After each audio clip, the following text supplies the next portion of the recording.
ओम नमो भगवते वासुदेवाय। हर हर महादेव। स्वागत है आप सभी का हमारे चैनल पर। आज है 26 जुलाई 2026 और आज दिन है बुधवार।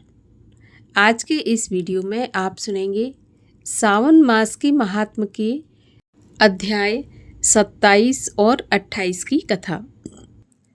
आज के इस वीडियो में आप त्र्यंबकेश्वर ज्योतिर्लिंग की कथा का श्रवण भी करेंगे, तो वीडियो को अंत तक अवश्य देखिए। अगर आपको कथाएं पसंद आए तो वीडियो को लाइक करके शेयर करिए। चैनल को अगर सब्सक्राइब नहीं किया है, पहली बार चैनल पर आए हैं तो चैनल को सब्सक्राइब करके बेल आइकन पर क्लिक भी अवश्य कर लीजिए। तो आइए शुरू करते हैं आज की कथा त्र्यंबकेश्वर ज्योतिर्लिंग की कथा के साथ। भगवान शिव के 12 ज्योतिर्लिंग स्वरूप है, जिनमें से एक है नासिक के पास स्थित त्र्यंबकेश्वर ज्योतिर्लिंग। इस मंदिर के संबंध में ऐसी मान्यता है कि यहाँ पर स्थित शिवलिंग स्वयं प्रकट हुआ था, यानी यहाँ किसी ने शिवलिंग की स्थापना नहीं की थी। ये मंदिर गोदावरी नदी के तट पर स्थित है। एक बार ब्रह्मगिरी पर्वत पर देवी अहिल्या के पति गौतम ऋषि रहा करते थे और तपस्या करते थे। क्षेत्र में कई ऐसे ऋषि थे जो गौतम ऋषि से ईर्ष्या करते थे और उन्हें नीचा दिखाने की कोशिश किया करते थे। एक बार सभी ऋषियों ने गौतम ऋषि पर गौ हत्या का आरोप लगा दिया। सभी ने कहा कि इस हत्या के पाप के प्रायश्चित में देवी गंगा को यहाँ लाना होगा। तब गौतम ऋषि ने एक शिवलिंग की स्थापना की और शिवलिंग की पूरे मन और विधि विधान से पूजा शुरू कर दी। ऋषिवर की भक्ति से प्रसन्न होकर भगवान शिव और माता पार्वती वहाँ पर प्रकट हो गए। भगवान ने वरदान मांगने को कहा। तब गौतम ऋषि भगवान शिव से कहते हैं कि प्रभु देवी गंगा को यहाँ पर भेजने की कृपा करें। ऐसा वरदान गौतम ऋषि भगवान शिव से मांगते हैं। जब भगवान शिव गंगा माँ से कहते हैं तो देवी गंगा कहती हैं कि यदि शिवजी भी इस स्थान पर रहेंगे तभी वह भी यहाँ रहेंगी।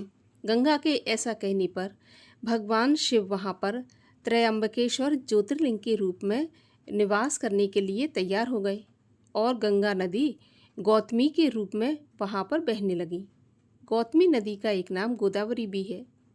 ब्रह्मा, विष्णु और महेश तीनों एक साथ शिवलिंग में स्थापित हैं। त्र्यंबकेश्वर मंदिर बहुत ही प्राचीन है। मंदिर के अंदर एक छोटे से गड्ढे में 3 छोटे छोटे शिवलिंग हैं। ये 3 शिवलिंग ब्रह्मा, विष्णु और भगवान शिव के नाम से जाने जाते हैं। कहा जाता है कि त्र्यंबकेश्वर महादेव के दर्शन करने से मनुष्य की कुंडली के काल सर्प जैसे दोषों का निवारण होता है। और अब सुनिए सावन मास के महात्म का 27वां अध्याय।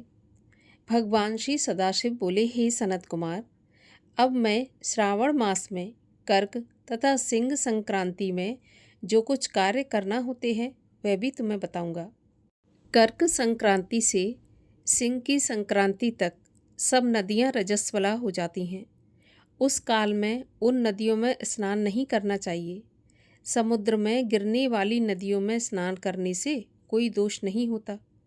कुछ मुनियों का कहना है कि कर्क संक्रांति से दक्षिण दिशा स्थित भगवान अगस्त के उदय काल तक नदियां रजस्वला रहती हैं।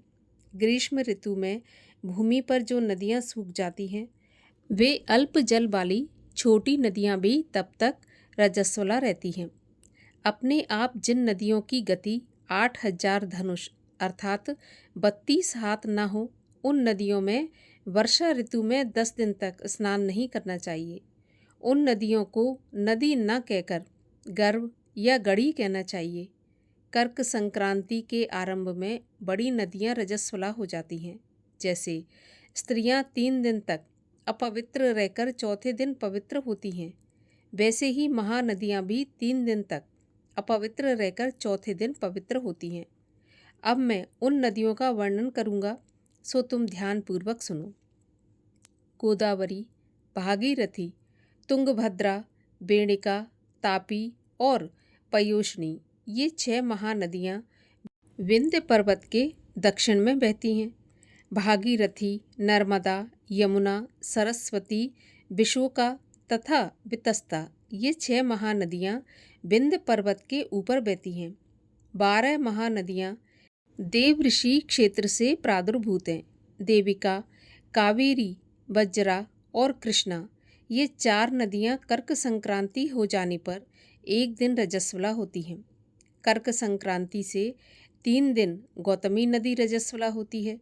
चंद्रभागा, सती, सिंधु, सरयू, नर्मदा, गंगा, यमुना, प्लक्षधारा तथा सरस्वती, ये 9 नदियाँ एवं नद नाम सुविख्यात शोण, सिंधु, हिरण्य, कोकिल, अहिंत, घग्घर, शद्दू, ये 7 पवित्र रहती हैं। ये रजस्वला नहीं होती। धर्मद्रवा गंगा, यमुना तथा सरस्वती, ये सब काल में गुप्त रजो दोष वाली होती हैं। ये सदा ही पवित्र हैं। जो नदी तट निवासी है उन्हें रजस्वला जन्य पाप नहीं लगता। रजोदृष्ट जल भी गंगा जल के मिलने से पवित्र हो जाता है। बकरी, गऊ, भैंस, प्रसूता स्त्री और भूमि में नवीन जल, ये 10 रातों के पश्चात शुद्ध होते हैं। जहाँ पर कूप तथा बावली ना हो वहाँ पर नदी का जल अमृत के समान है। रजोदृष्ट समय में भी ग्राम निवासियों को नदियों का जल प्रयोग करने से कोई पाप नहीं लगता। अन्न द्वारा जल के निर्गत करने पर भी रजोजन्य पाप नहीं होता। श्रावणी उत्सर्ग, प्रातः स्नान, विपत्ति, चंद्र ग्रहण और सूर्य ग्रहण के समय भी रजो दोष नहीं होता। अब मैं सिंह संक्रांति पर गौ प्रसव के फल को बताऊंगा। सिंह के सूर्य हो जाने पर जिसकी गाय ब्याई हो उसकी 1 मास के अंदर निश्चय ही मृत्यु हो जाती है। उस समय गौ प्रसव शांति अब मैं तुम्हें बताऊंगा, जिसके करने से मनुष्य सुखी हो जाता है। उस समय में ब्याई हुई गऊ ही ब्राह्मण को दान कर देनी चाहिए। पीली सरसों तथा शुद्ध गाय के घी द्वारा होम कराना चाहिए। श्री सूक्त या शांति सूक्त द्वारा स्नान करना चाहिए। घी और तिल की 1008 आहुतियाँ देनी चाहिए। उपवास करके ब्राह्मण को निश्चित दक्षिणा दें। सिंह राशि में सूर्य के आने पर गऊ ब्याई हो तो निश्चित ही कोई अनुष्ट होगा। उसकी शांति के लिए यह उपाय करना चाहिए।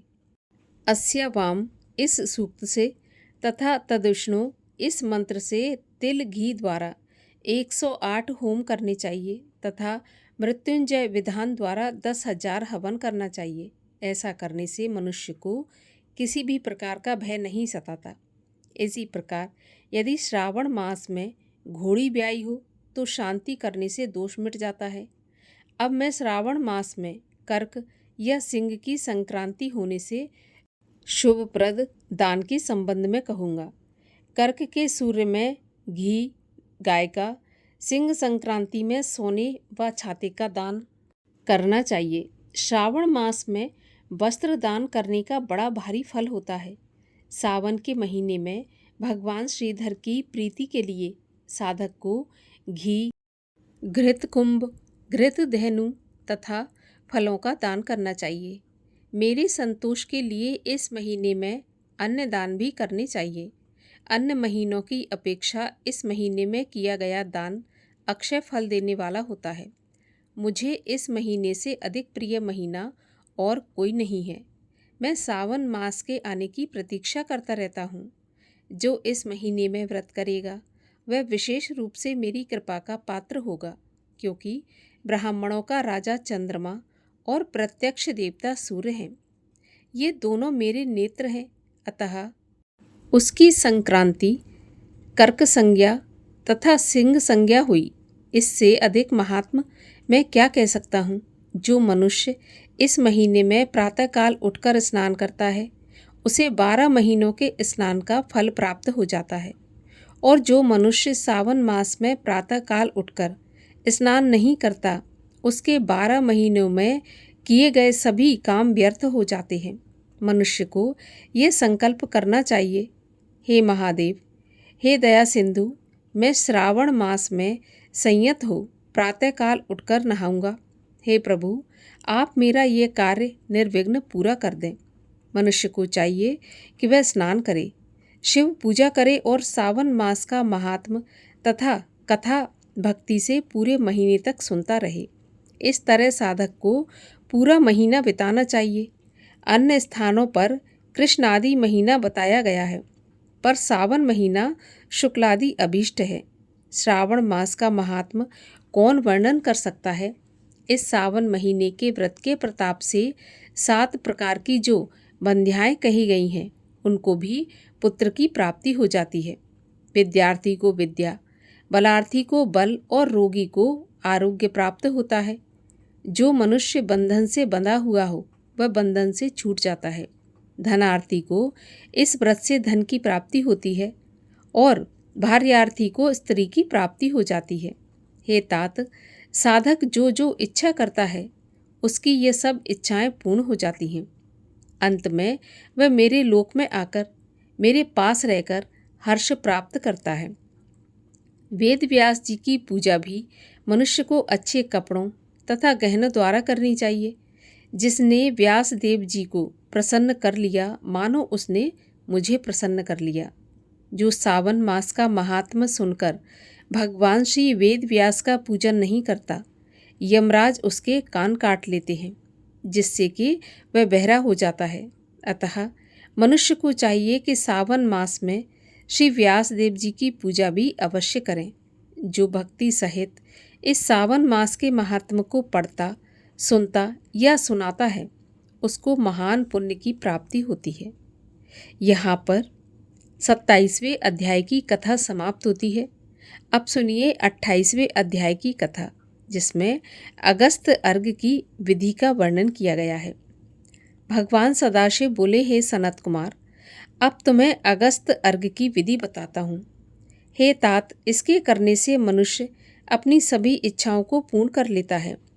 अगस्त्योदय से पूर्व ही इसका समय निश्चित कर लेना चाहिए। 7 रात उदय हो जाने में अवशिष्ट हो तभी 7 रात पूर्व से प्रतिदिन अर्घ देना चाहिए। उस अर्घ विधान को मैं तुम्हें बताता हूँ। प्रातःकाल तिल द्वारा स्नान करके सफ़ेद वस्त्र तथा माला धारण करें। सोने का बना हुआ कलश स्थापन करना चाहिए। पंचरत्न युक्त घी पात्र, अनेक तरह के फल, माला, कपड़ों से विभूषित करके उसके ऊपर तांबे का पूर्ण पात्र रखें। उस पर कुंभोद्भव महर्षि अगस्त की मूर्ति रखें। सोने की अंगुष्ठ मात्र की यह मूर्ति चतुर्भुज होनी चाहिए। मूर्ति मोटी, लंबे हाथों युक्त, दक्षिण मुख, जटामंडलधारी और सुशोभन, शांत, हाथ में कमंडल, बहुत शिष्यों से घिरी, दर्भ अक्षतधारी तथा लोपा मुद्रा सहित होनी चाहिए। उसमें आवाहन करके गंध, पुष्प आदि षोडश उपचारों से पूजन करके नैवेद्य समर्पण करना चाहिए। भक्ति पूर्वक मन से तद्योपन बलि तथा अर्घ देना चाहिए। उसका विधान सुनो। सोने, चांदी, तांबा या वेणु में नारंगी, खजूर, नारिकेल फल, कुष्मांड, करवल्ली, करेला, केला, अनार, भाटा, बिजौरा नींबू, अखरोट, पिस्ता, नीलकमल, कमल, कुश, दूर्वा तथा अन्य सुसाध्य फल एवं अनेक तरह की पुष्प, 7 धान्य, 7 अंकुर, पंच पल्लव, पंच कपड़े, इन पदार्थों को रखकर अच्छी प्रकार से पात्र की पूजा करें। जमीन पर घुटनों के बल बैठकर पात्र को सिर में लगाकर, मस्तक को झुकाकर, कुंभोद्भव मुनि का ध्यान करके श्रद्धा और भक्ति सहित अर्घ देकर कहना चाहिए, हे काश पुष्प तुल्य वाले, हे मित्रा वरुण कुंभ योने, आपको नमस्कार है। हे रत्न बल्लभ, हे देवऋषि, हे लंकावास, आपको नमस्कार है। जिसने आतापी और महाबली बातापी को भक्षण किया, जो श्रीमान लोप मुद्रा के पति हैं, उन्हें नमस्कार है। जिसके उदय से पाप विलीन होते हैं, त्रिविध व्याधि, त्रिविध ताप पाप नष्ट होते हैं, उनको नित्य नमस्कार है। जिसने प्रथम जल जंतु समुद्र का पान किया, ऐसे पुत्र शिष्य स्त्री सहित मुनि को नमस्कार है। वैदिक लोग अगस्त मंत्र से स्त्री तथा शूद्र को पौराणिक मंत्र द्वारा अगस्त को अर्घ्य देकर प्रणाम करना चाहिए।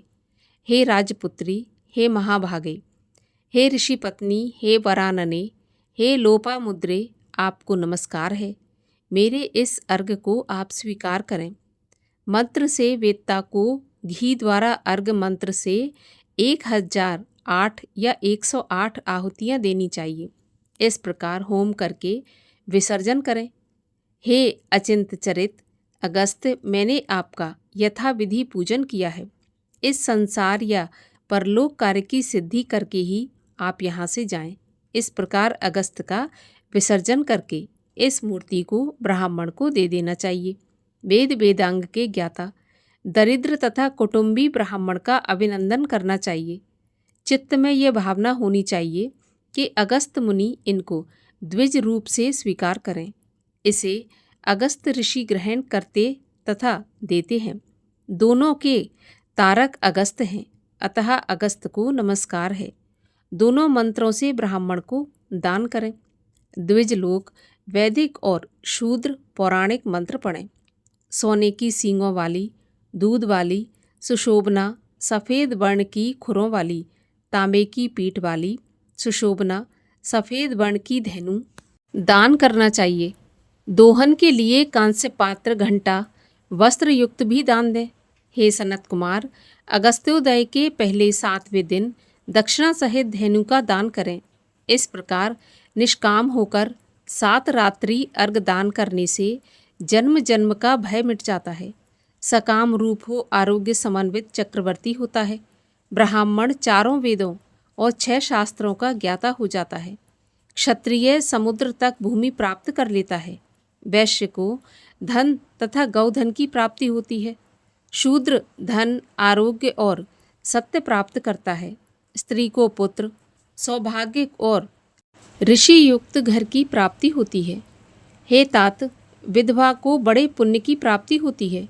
कन्या को अच्छे वर और अच्छे घर की प्राप्ति होती है। दुखियों के दुख दूर हो जाते हैं। जिन देशों में लोग अगस्त का अर्चन करते हैं उन देशों में मेघ कामवर्षी हो जाते हैं। टिड्डी दलों की समाप्ति और रोगों का नाश हो जाता है। जो अगस्त के लिए पाठ करते हैं या इसे सुनते हैं, ये सर्व पापों से रहित हो इस संसार में बहुत काल तक सुखपूर्वक जीवन व्यतीत करते हैं और उसके पश्चात हंस से युक्त विमान द्वारा स्वर्ग को जाते हैं। जो निष्काम होकर आजीवन इसे करते हैं वह मुक्ति पथ के भागीदार बन जाते हैं। यहाँ पर 28वें अध्याय की कथा भी समाप्त हुई।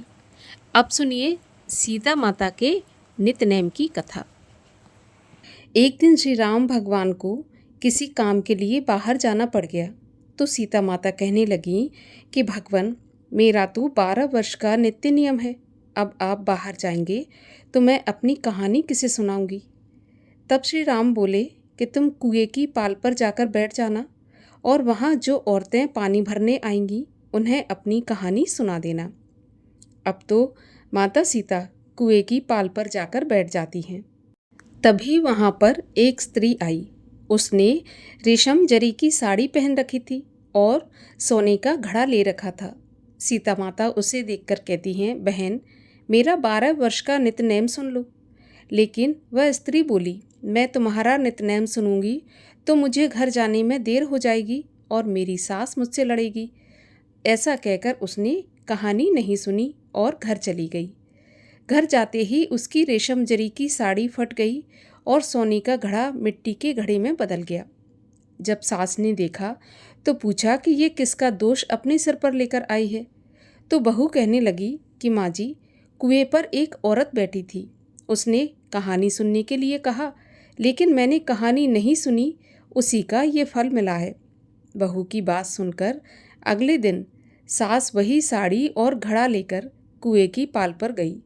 सास को वहाँ पर सीता माता बैठी मिली तो माता सीता ने कहा कि बहन, मेरी कहानी सुन लीजिए। तो सास बोली, एक बार तो छोड़ो, मैं तो 4 बार कहानी सुन लूँगी। जब माता सीता ने ऐसा सुना तो अपनी कहानी कहना शुरू कर दी। राम आए लक्ष्मण आए देश के पुजारी आए, नित नेम का नेम लाए, आओ राम बैठो राम, तपी रसोई जियो राम, माखन मिश्री खाओ राम, दूध बताशा पियो राम, सूत के पलका मोठो राम, शाल दुशाला पोठो राम, शाल दुशाला ओढ़ो राम, जब बोलूं तब राम ही राम, राम सवारे सबके काम, खाली घर भंडार भरेंगे, सबका बेड़ा पार करेंगे, श्री राम जय जय राम, श्री राम जय जय राम।